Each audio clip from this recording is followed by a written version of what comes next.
The minute Liam Brooks slammed his sneaker on the conference table and said, "What we need is agile defense workflows," I knew we were officially circling the corporate drain.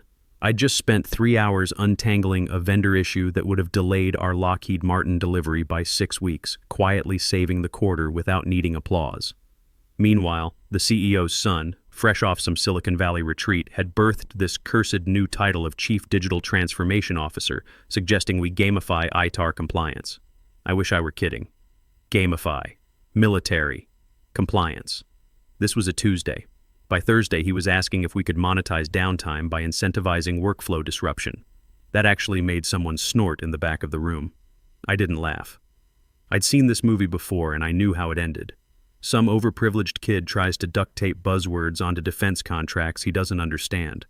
When the wheels fall off, they blame the guy who told them the bolts were loose. I should mention I'm Caleb Peterson, 49, Director of Strategic Operations. Been at Summit Defense Solutions for 18 years. Before that, 8 years Army Logistics. I don't speak unless necessary. I don't panic unless the server room's on fire. And I don't indulge corporate theater unless it's in the contract. I've survived 3 CEOs, 2 mergers, and the time our CTO tried to move classified data to his personal cloud for cost savings. What I do is keep things running smoothly, legally, and with as few federal investigations as possible. By contrast, Liam thinks operational security means updating his LinkedIn password. He came back from Austin with a whiteboard, an executive title, and weekly syncs he tried to schedule for Friday afternoons. Kind of guy who calls Microsoft Outlook a legacy platform, and once tried to submit classified docs by screenshotting them into a Google slide deck. I'm not mad, I'm tired. The first time he interrupted one of my meetings, he didn't introduce himself, just barged in, clicked present on the monitor, and started showing a pitch deck full of mountain climber stock photos and one terrifying slide that said Beast Mode Defense in Comic Sans. I stared at him. When he finished, I said, "Is there a business requirement embedded in any of that?" He blinked. "I'm ideating. Try doing it silently next time." To his credit, he didn't retaliate immediately. Just logged off, then sent a feedback form to my team asking how adaptable I was to new paradigms. Truth was, I'd been shielding him more than fighting him. Cleaning up behind the scenes, reformatting his meeting notes before they hit the board, reassigning people he mismanaged before they could escalate to HR. I didn't do it for him, I did it for the company. Someone had to keep the lights on. But it wasn't just Liam. The whole leadership culture was rotting. Wesley Brooks, the CEO and Liam's father, had checked out, too busy planning his legacy. He kept saying things like, "Liam's ideas are fresh. We need to modernize." But modernization without foundation is just a PowerPoint waiting to collapse. We had defense contracts teetering on technicalities, vendors operating without updated security protocols, and an Atlas Defense Capital milestone coming up that required 6 layers of DoD oversight. All of it lived invisibly on my desk. It wasn't ego, it was infrastructure. I didn't talk about what I managed because the point was for no one to notice when it worked. My job was invisible efficiency. That's what scared Liam most. You can't dominate what you don't understand, can't replace what you don't know exists. So he started poking, questioning my meetings, reassigning small tasks, scheduling alignment reviews with my analysts. Once he walked by my desk and muttered, "Deadwood doesn't prune itself." Cute. I grew up around sawmills. Deadwood's not what clogs the system, it's the fungus that thinks it's the tree. By first week of Q3, I could smell smoke under the door. He wanted confrontation, but I don't yell, I don't slam things, I don't send angry Slack messages at midnight like he does. I wait, I log, I prepare. When the call came, when Liam decided to go full meltdown during our Lockheed briefing, I didn't flinch, because when someone thinks they're untouchable, they forget to check if the wires they're cutting are live. It happened during our Q3 alignment call with Lockheed Martin Space Systems.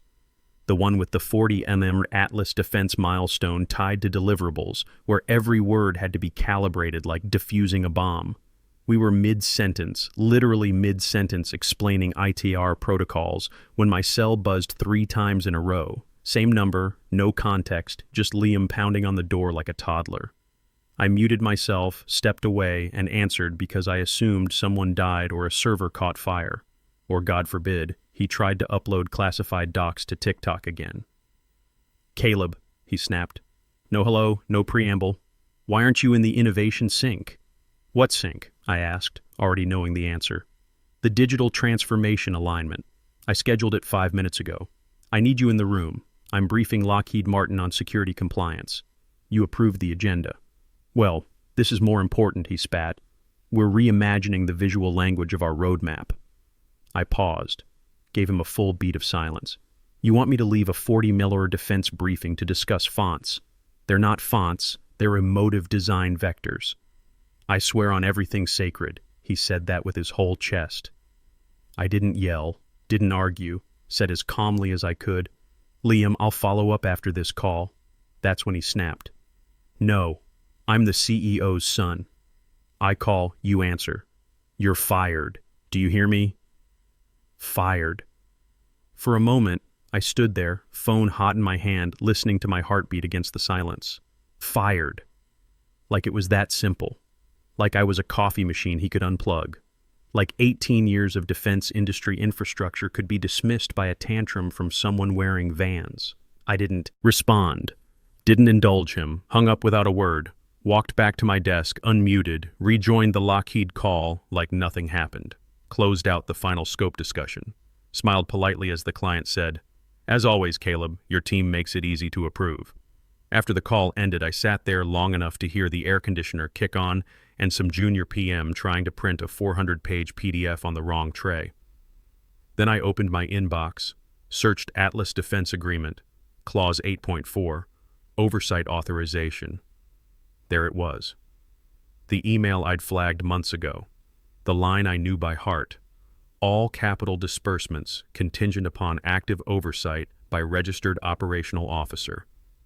Any change to designated party must be filed and accepted in writing by board and lead investors prior to disbursement. I hit forward. Subject, FYI. Body, just in case. Sent it to my personal account, nothing else. Then I stood up. Didn't slam drawers. Didn't stage a dramatic exit. Grabbed my jacket, the half-empty coffee mug I never washed, and a small cactus I'd kept alive longer than 3 CTOs. Walked past the front desk, nodded at security, held the elevator for someone from HR who didn't look up from her phone. Strangest part, no one stopped me. Not legal, not HR, not even Liam. I might as well have been a ghost. By the time I reached the parking lot, the sun was dipping behind the mountains, casting long shadows like God dragging a rake across Colorado Springs. I sat in my F-250 for a while, engine off, phone face down. Let the silence work. There's peace in being underestimated. While they're celebrating your absence, they don't realize the clock started ticking, and the fuse is already lit. 3 days. That's how long it took to realize I was officially fired unofficially. No email from HR, no exit paperwork, no Cobra packet, nothing. Just corporate cowardly silence. Like they hoped I'd vanish into retirement with a thank you card and sheet cake they forgot to order. But I don't fade quietly. I observe. Morning after Liam's tantrum, I made coffee in my kitchen like every weekday, still waking at 05:30 out of muscle memory. Didn't rage, just sat with my planner open to a calendar that no longer applied and stared at a to-do list full of meetings I wasn't attending. Then I opened my laptop. First stop, the Atlas Defense Portal. The company had granted me aggressive equity after our last acquisition. Negotiated while Wesley played golf and Liam was probably doing keg stands in some frat house smelling like Axe body spray and despair. Logged in, expected alerts, revocation notices, pending action banners. But no, everything untouched.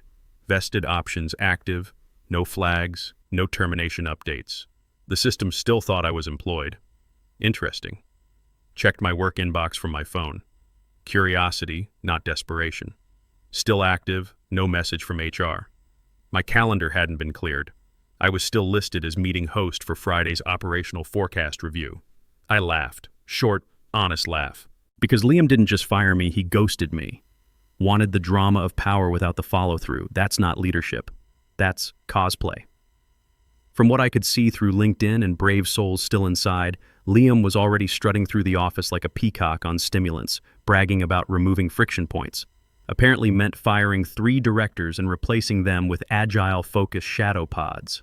Don't ask. Think he got it from Reddit. I didn't reach out to anyone, just watched. Checked Slack channels I still had access to. Watched Owen, a junior compliance analyst, post panicked messages about missing chain of custody documentation. Watched Liam respond with a gif of someone pouring gasoline on a computer. Charming. Meanwhile, vendor invoices got kicked back because the new guy, one of Liam's college friends, didn't know approval thresholds above certain amounts. Finance bottlenecked. Procurement started emailing just checking in more than usual, which anyone in ops knows means we're about to blow a gasket. Then came the kicker. Atlas Defense emailed asking for clarification on milestone documentation. Apparently no one realized I was the only one cleared to verify certain compliance thresholds. Had to be me. Not director of operations, not whoever's in charge. My name, Caleb Peterson, with my specific DoD clearance level. I watched Liam give a LinkedIn Live about flattening defense verticals and leveraging digital maturity. Swear to God, he said we're stronger than ever while standing in front of a whiteboard that had Caleb Itzkol's legacy bottlenecks scribbled behind him. Strong enough to forget the single person holding the key to your funding compliance. People started texting. Quiet ones mostly. Sophie from compliance. Do you remember where the Q4 documentation logs live? Isaac from investor relations. Know if we refiled oversight designation after the merger? One brave soul sent a meme of a dumpster fire floating down a flooded street captioned "Today's Vibes." I didn't answer most, just archived them. Let them stack like dominoes on a wet floor. Because that's the thing about power. They assume it's in the room. Never imagine it walked out without slamming the door. And I hadn't slammed anything, just left quiet, calm, fully aware they'd pulled the pin but kept holding the grenade. Started with the weekly ops summary going to wrong distribution lists. Not huge on paper, except it included Q2 projections that weren't board approved yet, client names under NDA, and one unfortunate typo listing our total backlog as $18 instead of $18. Liam thought it was funny, said it gave us scrappy charm. Legal disagreed. So did investor relations, fielding frantic calls from European partners asking if the company had collapsed overnight. By Monday, cracks were forming, deliverables late, internal tickets piling up.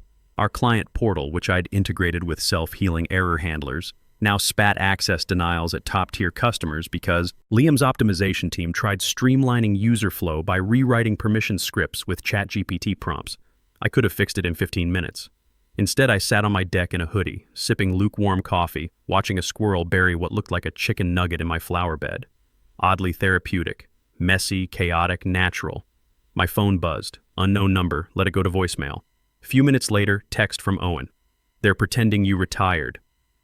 I stared at it. No emojis, no context. Just that. Apparently, in an all-hands meeting, Liam announced I'd transitioned out gracefully after a distinguished career and new leadership was taking operations in a bold new direction. No mention of being fired, no paperwork, no clarification. Just a soft eraser, like I was some dusty trophy moved to storage. But they forgot I built the shelf they were standing on. Same day, call from Isaac. Smart guy, calm, reads contracts for fun. Left a voicemail. Did you sign the verification packet? I hadn't. Because no one sent one. Because no one knew they needed it except me.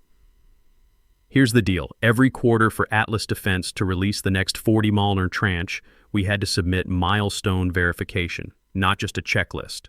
Formal document confirming all deliverables, contracts, and compliance thresholds were met. Had to be compiled by someone with verified oversight authority, someone whose name matched what was filed with the funding agreement. Guess who that someone was? Not Liam, not the CFO, not even Wesley. Just me, Caleb Peterson. One boring line buried on page 47 of a boring PDF everyone stopped reading after the third edit 2 years ago. Liam had no idea, but someone upstairs figured it out. Based on rising tension, LinkedIn job alerts spiking, project managers posting cryptic "so proud of this team" messages that read like eulogies, I knew panic was blooming. Funny thing, I wasn't mad anymore. Wasn't hurt. I was vindicated.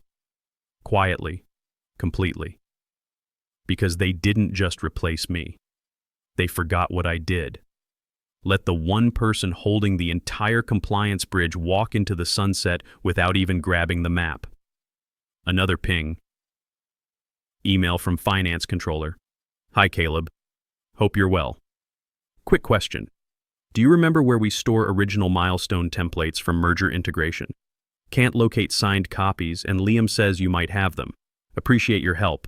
No salutation, no apology. just twitchy, desperate tone of someone realizing they sent the race car down the track without checking the brakes.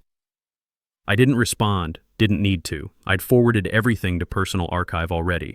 The funding agreement, original templates, every internal memo where I'd reminded leadership I needed formal authority renewal post-merger. They had no idea how deep the thread ran. Now they were about to learn what happens when you pull it. The email from legal came at 10:12 hours. Subject line sanitized to comedy, friendly documentation request. Time-sensitive body was corporate theater, over-polished and desperate beneath. Started with hi Caleb, hope all is well. Then stumbled into the real ask.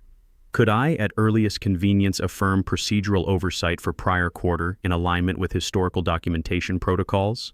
Bloated way of asking me to sign a compliance memo they'd drafted 5 minutes ago.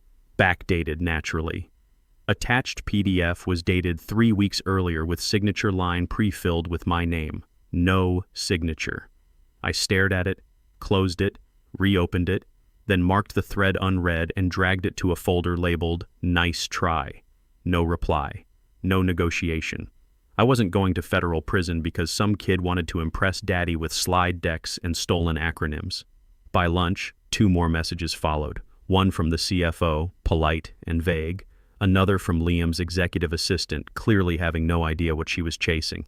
Hey Caleb, circling back on that quick doc sign-off. Liam's hoping to present Thursday. Quick doc sign-off. That quick doc represented federal-level compliance tied to $40 million investor funding. Wasn't a grocery list. Was the last lock on a vault door, with my name on it, literally and legally. No one else could turn that key. That afternoon, Atlas Defense called Wesley directly. Not the CFO, not legal. According to someone brave enough to text me, tone was cordial but clipped. Asked when formal milestone verification would be submitted so $40 disbursement could be processed. Wesley, probably sipping his third turmeric smoothie and pretending to understand Liam's whiteboard diagrams, deferred to his son. Liam, in infinite confidence, told them everything was under control, even said operations were running better than ever. I wish I could have seen their faces. At 17:03 hours, the investor's lawyer requested a clause review. That was the moment the music stopped. Clause 8.4 of the Atlas Defense Agreement, never meant to be dramatic, just governance boilerplate no one read after the 3rd revision. But I read it, memorized it, had my title, my name, specific language tying milestone verification to designated operational oversight officer, singular, not plural. Any change required board approval and documented consent from lead investor, filed at least 10 business days before milestone review. They'd filed nothing. I hadn't resigned. They hadn't terminated me formally, no successor named. They'd fired me with a phone tantrum, then tried to pretend I evaporated. Now the only thing standing between Summit Defense and 40 Malam was a PDF requiring my signature. The irony was beautiful. Compliance clause buried and boring, overlooked by every ego in the room, now weaponized by its own neglect. I wasn't excited, wasn't angry anymore, felt calm, cold, deliberate calm. Went for a walk, left phone on the counter, watched kids play with a broken skateboard, thought about how many times I'd been told to be a team player by men who wouldn't last 10 minutes in a real crisis. When I got back, 6 unread messages. 3 from legal, 1 from the EA again, 1 from Isaac apologizing for the confusion, and 1 from Atlas Defense's assistant. Caleb, we'd like to set up a short conversation, off the record. Please let us know if you're open. I didn't answer. Not because I was being petty, because I didn't need to speak. The clause would do it for me. Already loaded. All they had to do was try faking another document and let it explode in their faces. By Wednesday morning, first domino fell. Vendor in Colorado paused shipment of precision components, citing contractual irregularities pending compliance clarification. Nice way of saying they didn't trust payment. Others followed. Logistics firm in Arizona stopped field service. Government contractor in Virginia froze testing environment access until documentation was updated with verified oversight officer signature. That signature still bore my name. Inside the company, wasn't panic yet, but close. Wesley's inbox reportedly ballooned to 800+ unread messages in 48 hours. Investors demanding updates, clients asking what was happening, internal departments lobbing questions at legal like tennis balls from a cannon. By Thursday afternoon, Liam's name quietly disappeared from the org chart. Not removed, just rebranded. Chief Digital Transformation Officer, became Strategic Advisory Partner, then by Friday evening vanished altogether. No announcement, no LinkedIn post, no farewell email. Still showing up apparently, but no one knew what he was doing. Rumor was they revoked badge access to classified areas after he tried cleaning up a permissions directory with a plugin from Reddit. The emergency board meeting was called for Monday morning. 07:30 hours. No agenda, no coffee service, no pleasantries, just tense faces and an atmosphere sharp enough to slice steel. The reckoning was coming. The emergency board meeting began with usual performative calm. Coffee in branded mugs, leather chairs adjusted just so, everyone pretending it wasn't a 4-alarm fire dressed in business casual. Wesley logged in from his home office, still wearing spin-class gear, visibly annoyed someone dared interrupt his routine with consequences. Liam was already there, smiling, nodding, acting like he was pitching Series B instead of defending disaster. Wore one of those shirts that looked expensive but fit wrong, too tight in the chest, like trying to squeeze competence out of cotton. Atlas Defense's lawyer, a man who looked like he aged 3 years per page of fine print, was last to speak. Didn't introduce himself, didn't thank anyone, just opened black leather folder, cleared throat, and began reading. Per Section 8.4 of the Disbursement Agreement, all capital releases shall be contingent on active oversight by registered operational oversight officer. He looked up. Not at Liam, not at Wesley. At the entire board. To date, no such filing has occurred. No successor has been named. No formal notice of termination was submitted for the officer on file, Caleb Peterson. Silence hit so hard it felt like air got vacuumed out. Liam, naturally, didn't stay quiet. Okay, but it's just a naming thing, right? He said, grinning like guy who thinks the joke hasn't landed yet. He's not even here anymore. We've streamlined operations. The lawyer didn't blink, just raised one hand, palm out. It's not about him, he said, voice cold and even. It's about due process. You broke it. Didn't raise his voice. Didn't need to. Weight of that sentence cracked something invisible in the room. One board member coughed. Another took off glasses and started polishing them like she needed something, anything to do with her hands. Liam opened his mouth again. Wesley shot him a look that could melt granite. That's when Liam seemed to realize for the first time his last name wouldn't save him from a paper trail he hadn't read. Lawyer continued, flipping page with slow deliberation. We will not authorize further disbursements until the matter is resolved to our legal satisfaction. That includes updated filings, verified transitions of authority, and potentially retroactive compliance documentation. He closed the folder with soft thud that somehow echoed louder than shouting. There is no immediate fix. A spreadsheet flickered on the projector. Rows of vendor payments, R&D forecasts, recruitment projections, all grayed out. Every number suddenly theoretical until paperwork was right. Someone whispered Christ under their breath. Wesley looked pale. Not angry, scared. Glanced at Liam, who for once had nothing to say. Just sat there blinking like trying to reboot. Wasn't just the money. Was what the freeze implied. Projects stalled, vendors unpaid, deadlines missed. Cascading failure that wouldn't hit like a wrecking ball but like an avalanche. Slow, relentless, impossible to outrun. They could have had everything handled, the filings, succession, continuity. But it was built on assumption that I was background function, that I'd keep going even after being discarded. But I didn't storm out, didn't yell, didn't write manifestos on LinkedIn about toxic leadership.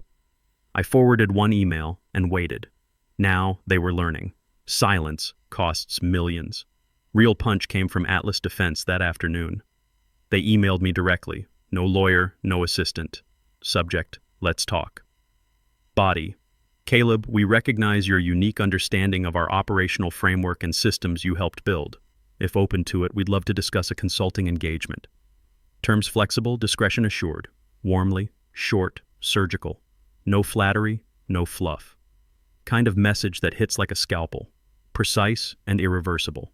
Offer wasn't just about fixing their mess. It was about admitting no one else could. I didn't answer right away, not because I was unsure, because it was more satisfying to let them wait.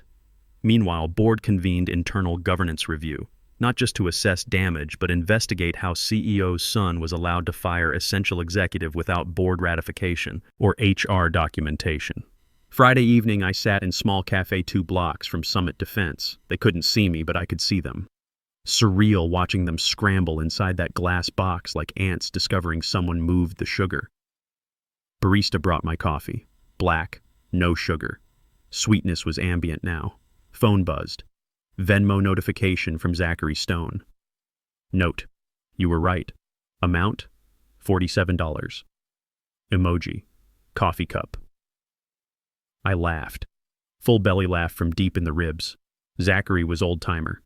Payroll wizard with sharp tongue and brain-like calculator. We used to split coffee every Thursday.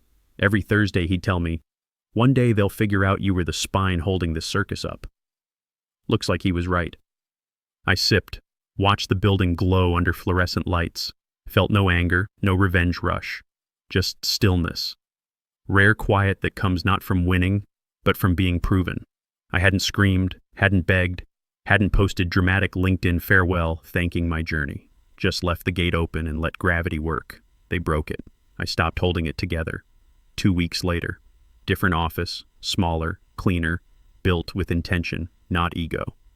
Natural light across conference table that didn't seat 15 men with security complexes. I stood in the center, placing single folder on my new desk, labeled in gold foil. Continuity and control. How to build companies that outlast their founders. Atlas Defense Partner walked in. No entourage, just subtle nod. No handshake. Didn't need one.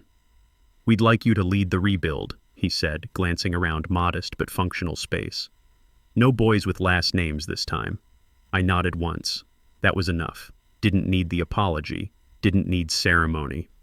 I'd been through fire and paperwork, came out forged, not burned. I hung one item on the wall before sitting down. Not diploma, not award, just printed transcript of the call that started it all. Liam's voice immortalized in 12-point courier. "I'm the CEO's son. I call, you answer. You're fired." Underneath, I stuck bright yellow sticky note, slightly off-center. Not anymore. The phone rang. First client call of my new consulting practice. I picked up on the second ring, smiled, and got back to work. Some things never change, like the satisfaction of a job done right by someone who knows how to do it.